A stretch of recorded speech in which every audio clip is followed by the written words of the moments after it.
1, 2, 3. Galatasaray. Nə zaman transfer eləyəcəksən? Federasiya, hakim tənqidləri yox. Maqazin xəbərləri heç yox. Sağdan yox, soldan yox. Düz futboldan danışacağıq. Yeni konseptlə qarşınızdayım. Günün diqqət çəkən qarşılaşmaları, xüsusilə top 5 liqa, Azərbaycan və Türkiyə liqalarının ən maraqlı oyunlarından öncə düz futbolda danışacağıq. Türkiyə Süper Liqası bugün başlayır. Həm də Bakı vaxtı ilə 22:30-da Galatasaray-Çorum qarşılaşması ilə.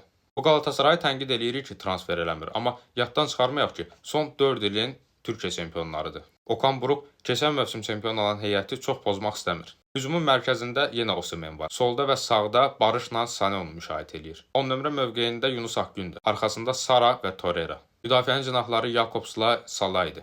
Abdülkerim yerindədir, amma Davinson Sanchezlə bağlı Galatasaray cəmiyyəsində qeyri-müəyyənlik davam edir. Böyük ehtimal ki, Lemina start heyətdə meydana çıxacaq. Singo da zədəsini tam sağalt. Amma Galatasarayın qapısı yenə əmin əllərdədir. Uğurcan Çakır bugün meydanda olacaq. Rəqib isə nə az nə çox düz 24 transfer eləyib. Düzdür, bunlardan bəziləri icarədən qayıdanlar idi, amma 15-dən çox təmiz transfer var. 9 nömrə mövqeyində yeni transfer Venezuelalı Ramirez Diazdır. Hücumun sol cinahında Hartsdan transfer olunan Kiziridis, sağda isə İraqlı Abdülkerim var. Yarım müdafiənin ön xəttində Karlsbok, arxasında isə Lecce'dən gələn Ramadani və Başakşehirli Berat Özdemir olacaq. Müdafiə xəttində də tanış adam var.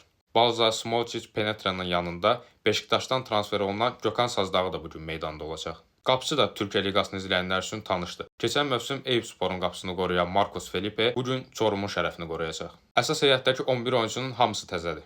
Elə baş məşqçi Uğur Uşar da bu il fevral ayında komandaya gəlib. Bizi çox maraqlı qarşılaşma gözləyir. Onu tənqid edənlərə cavab vermək istəyən Galatasaray meydana 3 xal üçün çıxacaq. Çorumun isə nə oynayacağını bilmirik. Çünki keçən mövsüm 1-ci liqada mübarizə aparan Çorumdan əsər əlaməti yoxdur. Komanda tamamilə yenidən qurmaya gedib. Əgər Fantasy liqanı qurmamısansa tələs. Bugün 19:30-dan sonra transfer eləmək olmayacaq. Ən azından bu tur üçün. Bundan sonra isə maksimum 3 oyuncu transferi haqqımız var. Əgər transferləri eləməyib saxlasaq, növbəti tura ötürə bilirik. Amma orada da limit 6-dır. Sənə bir ipucu verim. Əgər ehtiyat oyuncularında Turan və Qəbələdən oyuncular varsa, əsas heyətə çıxar. Yaxşı oynasalar bu tur xal qazanacaqsan. Oynamasa da sabah əvəzləyərsən. Onsuz da əvəz etmədə qaldığı üçün xal qazanmırsan. Azərbaycan Premyer Liqası bugün Turan Qəbələ oyunu ilə başlayır. UEFA-nın qadağasına görə Avrokuboklara qatıla bilməyən Turan bu mövsüm intiqam hissi ilə daha da mübarizə olacaq. Qəbələ isə ötən mövsüm play-off oynayaraq liqada qala bildi.